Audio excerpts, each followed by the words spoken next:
Welcome to Just Relationships, the show that offers you concrete ways to make your relationships better.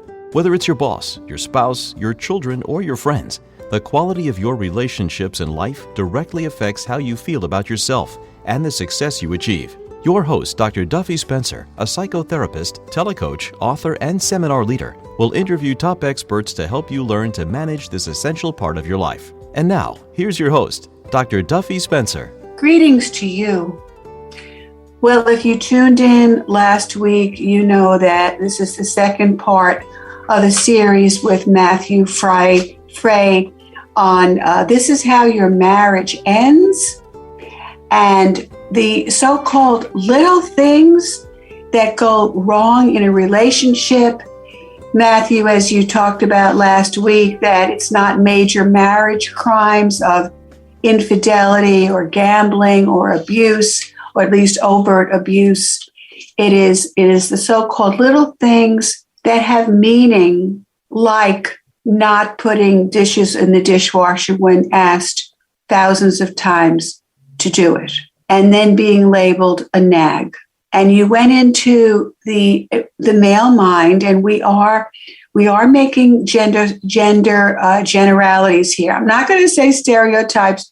We are using some generalities to get a hook, a handle on these things. And it has to do with gender role socialization. I had the pleasure of interviewing John Gray. Men are from Mars, women are from Venus.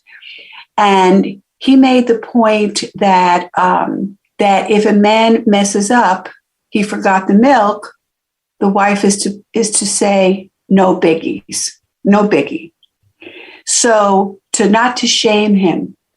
And therefore, even though he doesn't have a reaction, somehow she's making a point, and maybe next time he'll hear her better, and he'll remember the milk, or he won't be mad at her if she reminds him of something, because he said, she said, I care about you and not the milk. Now, I really think John Gray's point is very well taken, but I do think it's different from the point and the points that you're making, Matthew Fray. So welcome back. Thank you so much for having me. It's great to be here. Yeah, we don't want to put someone down for their mistakes or shame them for their mistakes. At the same time, the woman is very plaintive, right? She's very plaintive. She needs something, and he's not hearing her about a roof leaking or dishes in the dishwasher. Perhaps you could give us a little bit more examples from your own life about what happened, what went wrong. Sure. And if I may speak to that forgotten milk scenario a little bit, I think about everything in context. I don't think forgetting milk is a marital violation. I don't think somebody deserves to be shamed or belittled or harmed in any way for. Humans will be human and make mistakes. But if over many years, one partner has demonstrated his or herself to be unreliable consistently, so let's pretend this same wife said, hey, it's really, really important that we have milk because I need to make this, or because our child needs this tomorrow. It's so important. It's the most important thing on the list. And then the milk gets forgotten. And it feels just like 70,000 other times that he didn't seem to honor or respect something that she made a point to say, hey, I really need this. We really need this. I understand why somebody would. I'm not for shaming. I'm for honestly expressing pain. And I might feel shame by my partner expressing pain. It doesn't mean she shamed me. It just means I feel ashamed that once again, I don't seem to get anything right. I had those moments in my relationship too. I think that the highlight moment in our marriage where I felt like I couldn't do anything right was when our son was born and or young, right? The baby years when there's radical lifestyle and household changes, and everything, certainly mentally, right? Like she created every system and every routine and this is how we're going to do things. She'd done all of the research, and all I had to do was sort of like follow her lead, but I didn't understand how neglectful me not participating actively in something that belonged to both of us. Raising this child was something that belonged to both of us. And I passively like stepped back and let her do everything. I guess foolishly believing she was like good at it, better at it than I was. I'm like, I'll let her have her way and I'll just sort of do whatever she thinks is the right thing because I don't have a strong opinion about it. I did the same thing when we planned our wedding, by the way. And I've come to believe that's not the right thing to do. That frequently relationship partners report this notion of, I feel alone in the relationship because I don't feel like the other partner contributes or participates, or maybe even a more nuanced way, I don't feel as if they're interested in any way, shape, or form in understanding what it feels like to be me as a mom, as an employee, as a coworker, as whatever I'm doing in life. When we get home each day and we connect at the dinner table or afterwards or in bed, there doesn't seem to be any interest in who I am and what I think and what I feel and what I experience day in and day out. And I don't think average guy in this scenario doesn't care about his wife or his girlfriend or his partner's experience, but there is this sort of blindness to, I have to consider, I have to respect and honor and know who this person is. If we don't know our partner, we can't anticipate their emotional wants and needs as life's happening. And if we can't anticipate their emotional wants and needs, we're going to inadvertently participate in situations that cause them harm, that cause them pain, that cause them all sorts of things. And that is, frankly, just how trust erodes over time, because we can't be counted on. We don't think we did anything wrong, and I guess maybe we didn't, but we've demonstrated ourselves to be somebody that will behave in a manner that suits us, even if it inadvertently harms another.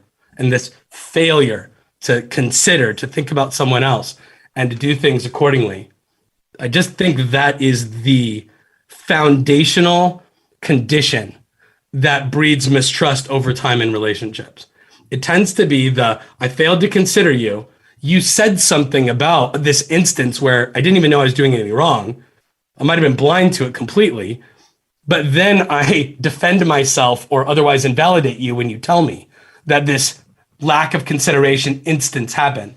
And so I just think there are other things in relationships besides validating people and besides considering them.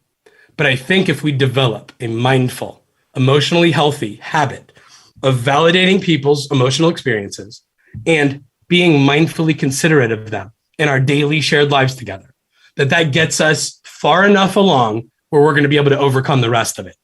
We're going to be just fine. Like, we're going to have the requisite amount of trust to like get through life together.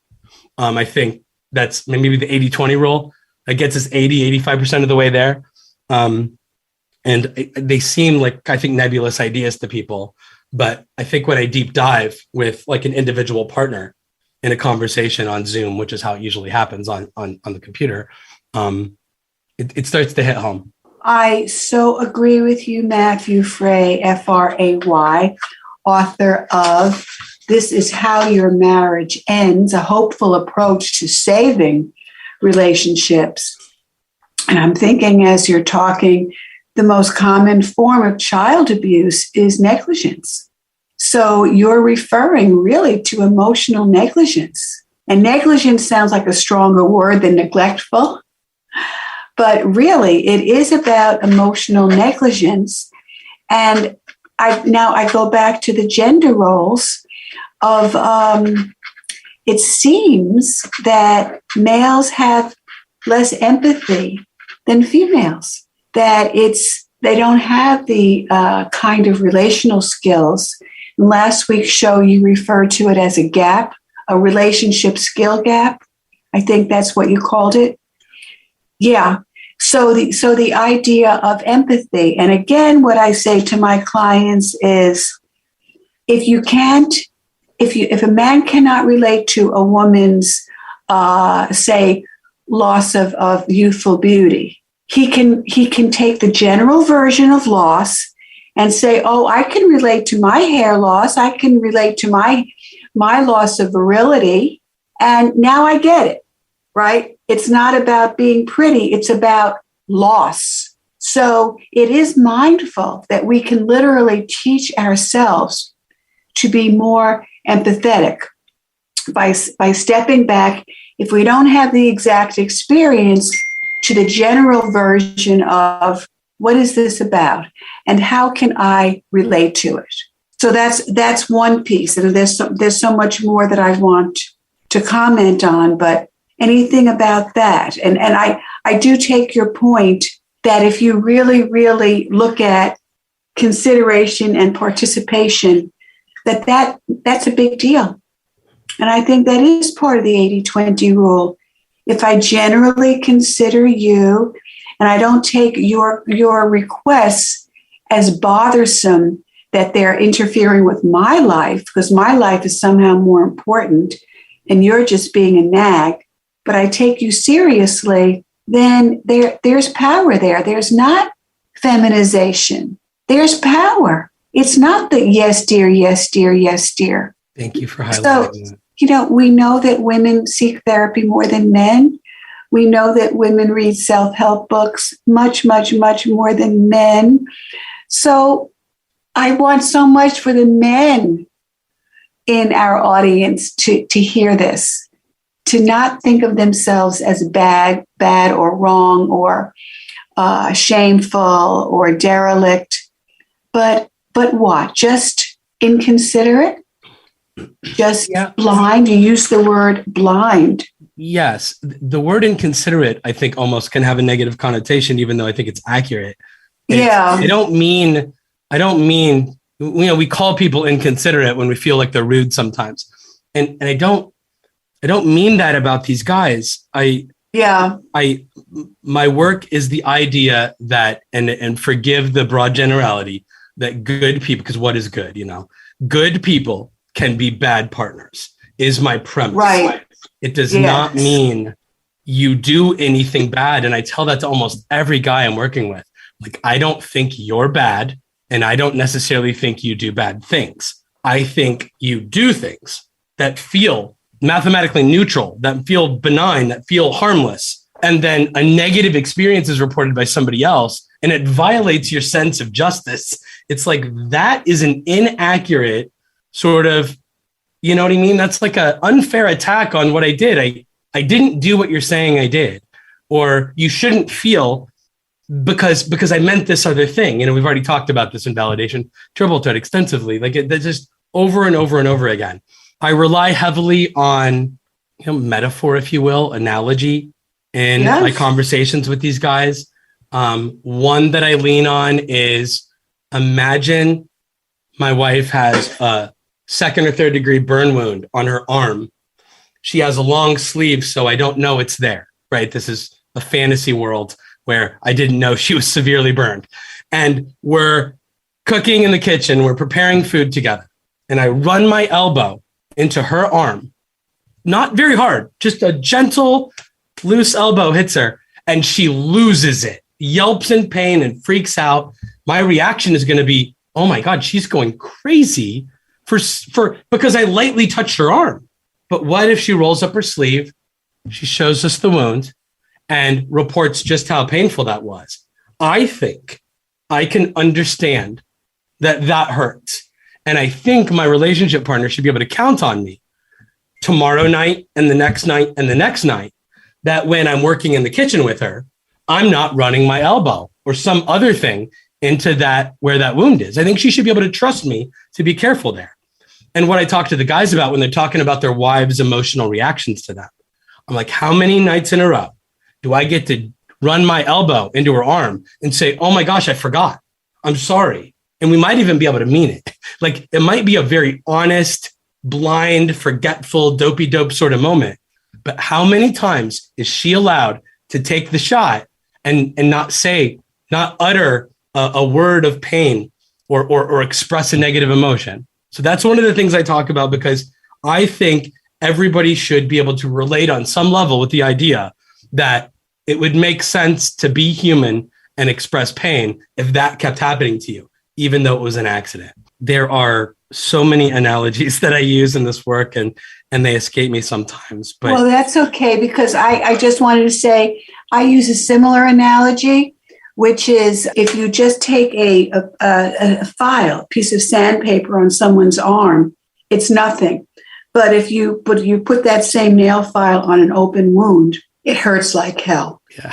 Yeah, right. So that is the experience of the average person. It hurts like hell because it's, as you said, it's cumulative. It's constant. It means you don't care about me. And the guy is saying, you're crazy. I do care about you. And I can never do anything right. So, Matthew, I have to ask you, I am so impressed with you and your enlightenment. How come you couldn't get your wife back? Oh, that's a great question. I suppose it's conceivable that I could have if timing had worked out. I'm not sure. We get along pretty well. We live pretty close together. Our son just started high school 2.5 weeks ago. Entered a relationship with a good person, second or third year after our marriage ended, and they're still together. She and I don't engage in intimacy building exercises because she's with somebody who is a very, very decent person. One of the things I talk to guys about is when I lost this idea of like agency over my son, over like who he was going to be with, who was going to influence him, who was going to care for him when I wasn't around. I was really scared, angry, frustrated by the idea of strange men being in his life potentially. And I really, really had a hard time with that in year one. When a few years had gone by, time and healing happened. And then this new, exceedingly decent person who has always been very good to her and very good to my son, near as I can tell, you gain perspective. And that might sound weird to guys to hear me speak well of like the person that my wife's with, but it's less about her and more about my son. But a little bit about her. I want her to be cared for too, but I need to be able to feel secure in my life when my son isn't with me. Otherwise I'll lose it. And him as a caretaker absolutely passes the sniff test. So, for whatever that's worth, that's why we're not together, is because they have a very healthy relationship. It's been going on a long time. So I'm hearing that the timing was off because what do you do until the Messiah comes? It was just too little, too late. By the time you really put it all together, did all your studies, and then read your book. I'm sorry, wrote your book. Yeah. I'm thinking about your former wife reading your book. And to me, that would be such a huge thing to have somebody that I loved and didn't think cared for me to learn that this person really did care for me. And it's kind of like a sea change, if you will. But I was just curious about that because I think so many women would absolutely, it would be their greatest dream to have their husband say, I goofed. I really love you. And I can see how I have been unloving. And I want to correct that. And I want to hear what your needs are. And I don't want to blame you as a nag if you speak up to me. And if you even have to speak up to me plaintively, because it's 2 or 3 times already. Yeah. Yeah. I know. And I thought of another analogy that I use a lot that this segues nicely into. And this one's more parenting related. I'm a father of a 14-year-old, but let's pretend I'm a father of a bunch of like a 6-year-old. And I've got a bunch of first graders at my house for like a birthday party or something. And I want the other parents to be able to trust me as a caretaker to their children. And I think of myself as somebody that you can safely leave a child with. And I'm going to do everything I can to make sure no harm comes to them, always. But what if for said birthday party, I make a batch of cookies and among them is like a peanut butter cookie. And I offer these peanut butter cookies to these children. And one of the kids has a severe, if not fatal, nut allergy. I can be somebody who can be trusted to care for children, theoretically, in the way that I imagine it, and who cares truly about doing no harm. I'm even trying to do a good thing by supplying treats, to the kids for this birthday party, but I am putting one of the kids in severe harm's way. And hopefully he or she has the wherewithal to say, hey, I can't have that. It makes me sick. But what if their parents find out that the next time that child comes over to hang out with my son, I'm offering them peanut butter sandwiches or peanut butter milkshakes or just Planters, mixed nuts in a jar or something. How many times before I'm a threat, before I can't be trusted, even though I perceive myself to be a good person, just trying to do the right thing. And I hope that these examples are so obvious to anybody who might be listening that feel a little bit nagged, a little bit criticized by their relationship partner. I do acknowledge that a physical ailment, an allergy, I think mentally is a little easier to grasp. I do. Yes. Than a nuanced idea like emotional pain. But I think that the math is the same. Mm-hmm. The presence of the peanuts is a threat to that other human, but it's not to me. The existence of that dish by the sink doesn't affect me whatsoever, but it very much affects them. And that's the math. I just need to consider, I need to calculate for other people and tailor what I do to honor the experiences that they have. Again, this isn't about good or bad, right or wrong. It's if I want trust with that person. You can not do those things, and I don't think it makes you bad, ever. I think it will result in them not trusting you. And I think trust is the condition most necessary for relationships to last many years. I so agree with you, Matthew Fray. And if he says, oh, that's not important, or that's not important to me, and she says, but it's important to me. Well, it's not important to me. I want what's important to me to be important to you. That is the whole point. And what you said last week about it's only about me and not about you. That whole self-centeredness. So I cannot not to ask you this before we close. We have such little time. It's always on the woman, but what can she do? How can she be different? Okay. And we want to look at I statements instead of you statements, right? You didn't listen to me when I told you about the roof. You didn't do anything about it. And now I told you a second time. And now you do call the fixer, but with begrudgment, like somehow you're mad at me. What is that about? That hurts. Can she approach him differently? Can that make a difference? I try hard to avoid scenarios in which I am advising women very specifically in the framework of this generalized male-female relationship where the male has sort of seemingly less relational skill than his female partner. That's very specifically what we're talking about, because that's observationally, we can say that is absolutely the majority of romantic relationships are comprised of that dynamic, I think. Mm-hmm. And I have a really hard time doing it because pain is involved. That to me is the linchpin idea. This isn't her wanting the chair in a different location in the living room and then being a tyrant about it. It's because you like the chair in a different place. That is not apples to apples. We're talking about scenarios in which us not being considerate or not validating the experiences of someone else results in measurable pain, measurable harm to the other person. And so hurt people are allowed to act hurt, in my estimation.